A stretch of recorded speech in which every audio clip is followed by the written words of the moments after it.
Hello friends, welcome to the next class of how to learn English. Today we are going to learn perfect continuous tense, present perfect continuous tense. Present perfect continuous tense perfect और continuous दोनों को मिलाकर बनता है। पहले हम perfect और continuous को अलग अलग देखते हैं, जो कि हम ऑलरेडी कर चुके हैं। परफेक्ट का मतलब होता है कि काम हो चुका है, मिस्त्री दीवार बना चुका है, काम ख़त्म हो चुका है। द मैसन मिस्त्री हैज़, बिल्डिंग वगैरह बनाने के लिए मेक शब्द का यूज़ नहीं किया जाता, बिल्ट या कंस्ट्रक्टेड भी लगा सकते हैं। The mason has built the wall, मिस्त्री दीवार बना रहा है, अब इसमें काम अभी चल रहा है। The mason is, continuous tense में बी की फॉर्म आती है। इज़ एम आर, इज़ बनाने के लिए बिल्ड आई एन जी, क्योंकि वो बना रहा है। इज़ बिल्डिंग अ वॉल, यहाँ पर आप अ वॉल भी लिख सकते हैं, द वॉल भी लिख सकते हैं, मीनिंग थोड़ा सा चेंज हो जाएगा। अगर हम कहते हैं कि मिस्त्री एक दीवार बना रहा है, यानी कोई सी भी दीवार बना रहा है, और यदि हम कहते हैं द वॉल, इसका मतलब जो हम वॉल उसको बोल कर गए थे, जो हम चाहते थे, हम उसी की बात कर रहे हैं। अब परफेक्ट कॉन्टीन्यूस का मतलब क्या है कि काम हो भी चुका है और हो भी रहा है। अब ये कैसे होगा?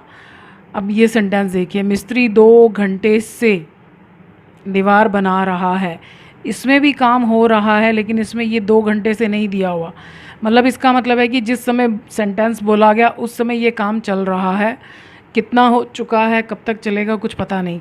इसमें क्या है कि काम के शुरू होने का समय दिया है। अगर मैं ये कहूँ कि मिस्त्री 2 घंटे से दीवार बना रहा है, तो यानी इसको 2 घंटे हो चुके हैं, परफेक्ट, यानी थोड़ी बहुत दीवार वो बना चुका है और अभी भी बना रहा है। तो ये परफेक्ट और कॉन्टीन्यूस का मिक्सचर है। तो हमने क्या किया, क्योंकि इस टेंस का नाम ही परफेक्ट कॉन्टीन्यूस है, तो हमने परफेक्ट और कॉन्टीन्यूस के हेल्पिंग वर्ब्स को ले लिया। अब आप देखो इसका पैटर्न क्या है, सब्जेक्ट प्लस हमने परफेक्ट से क्या लिया, हैज़ या हैव। कॉन्टीन्यूस से हमने लिया इज़, इज़ क्या है, बी की फॉर्म, तो बी की थर्ड फॉर्म क्या होती है, बीन, क्योंकि हैज़ हैव के बाद थर्ड फॉर्म आती है। उसके बाद क्योंकि रहा है आ रहा है, तो रहा है के लिए हमको फर्स्ट फॉर्म प्लस आईएनजी लगाना ज़रूरी है। फिर उसके बाद ऑब्जेक्ट यदि सेंटेंस में है। उसके बाद ये जो टाइम लिखा है 2 घंटे से, तो इस से के लिए या तो हम सिंस लगाएंगे या फॉर लगाएंगे। अब सिंस कब लगाते हैं, जब समय का नाम बताया गया हो। नाम कैसे, जैसे साल का नाम, महीने का नाम, दिन का नाम, घंटे का नाम, या और भी कुछ चीज़ें ऐसी हैं। और फॉर आता है जहाँ पर नंबर बताया जाए, सिर्फ संख्या। किसकी संख्या, कि वर्षों की संख्या, महीनों की संख्या, दिनों की संख्या, घंटों की संख्या। जैसे आप एग्जाम्पल देखो, साल का नाम बताया 2020 2021, यहाँ पर हमने सीधा कह दिया 2 साल या 10 साल, मतलब वह 10 साल से पढ़ा रहा है, तो हमने साल का नाम तो बताया नहीं, केवल संख्या बता दी। वह जनवरी से मेडिसिन खा रहा है, यहाँ पर हमने कह दिया वह 3 महीने से मेडिसिन खा रहा है, तो हमने महीने का नाम नहीं बताया, केवल संख्या बता दी। वह सोमवार से नौकरी पर जा रहा है, तो हमने दिन का नाम बता दिया। वह 6 दिन से नौकरी पर जा रहा है, तो हमने दिन की संख्या बताई, नाम नहीं बताया। मरीज़ 8 बजे से एक्सरसाइज कर रहा है, टाइम बता दिया। यहाँ पर हमने कह दिया कि मरीज़ 3 घंटे से एक्सरसाइज कर रहा है, यानी घंटों की संख्या बता दी। केवल इनके साथ फॉर आता है, यानी दिन, महीने, साल, घंटे, मिनट की आपने संख्या बता दी। जहाँ हमने नाम बता दिया, किसी भी तरह से समय बताने के लिए कोई भी घटना का नाम बता दिया, डेट का नाम बता दिया, तो इन सब के साथ सिंस आता है, फॉर केवल इन्हीं के साथ आता है। तो अब आप सेंटेंस देखिए, हम कह रहे थे कि मिस्त्री 2 घंटे से दीवार बना रहा है। अब हमने, दिन में 24 घंटे होते हैं, हर घंटे का नाम होता है, 8 बजे, 9 बजे, 10 बजे, तो हमने घंटे का नाम नहीं बताया, केवल संख्या बता दी।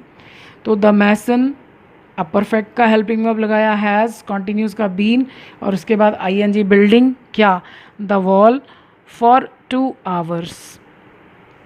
तो इसका पैटर्न है कि सब्जेक्ट, अच्छा से सॉरी, ये तो मैंने आपको एक्सप्लेन कर दिया। अब ये कुछ एग्जांपल्स हैं। मैं बचपन से सिक्के इकट्ठे कर रहा हूँ, बचपन से। अगर ये बचपन से नहीं होता तो हम सीधा सीधा लिखते, ये इज़ एम आर लगाते, आई एम कलेक्टिंग, पर ये परफेक्ट कॉन्टीन्यूस है। So I have been collecting coins, बचपन से। अब यहाँ पर कोई संख्या नहीं दी हुई, नाम दिया हुआ है हमारे जीवन की एक अवस्था का, सिंस चाइल्डहुड। बच्चे 10 मिनट से, अब मिनट की संख्या दी हुई है, किताबें बिखेर रहे हैं। द चिल्ड्रन, चिल्ड्रन के बाद एस नहीं आता, मैंने आपको पहले भी बताया था, क्योंकि एक बच्चे को चाइल्ड बोलते हैं, तो चिल्ड्रन ऑलरेडी प्लूरल है तो एस लगाने का कोई ज़रूरत नहीं है यहाँ पर। द चिल्ड्रन हैव बीन, बिखेरने की इंग्लिश होती है scatter, so scattering the books 10 minute से फॉर 10 मिनट्स। तुम कई वर्षों से, अब वर्ष का नाम नहीं बताया, सच्चाई को छुपा रहे हो। यू हैव बीन, छुपाना, हाइडिंग क्या, the truth for several years, several means होता है कई, सेवरल ईयर्स। यह चैनल 2020, अब ये देखो साल का नाम बता दिया, से मंत्रियों को बेनकाब कर रहा है। This channel has been, expose होता है किसी का भांडा फोड़ना, किसी को बेनकाब करना। So this channel has been exposing, किसको, द मिनिस्टर्स। अब क्योंकि साल का नाम बताया तो सिंस 2020। तो ये हमने सीखा present perfect continuous. Next video में हम सीखेंगे पास्ट परफेक्ट कॉन्टिन्यूस टेंस। आज के लिए इतना ही। इस वीडियो को देखने के लिए आप सबका बहुत बहुत धन्यवाद। Thank you.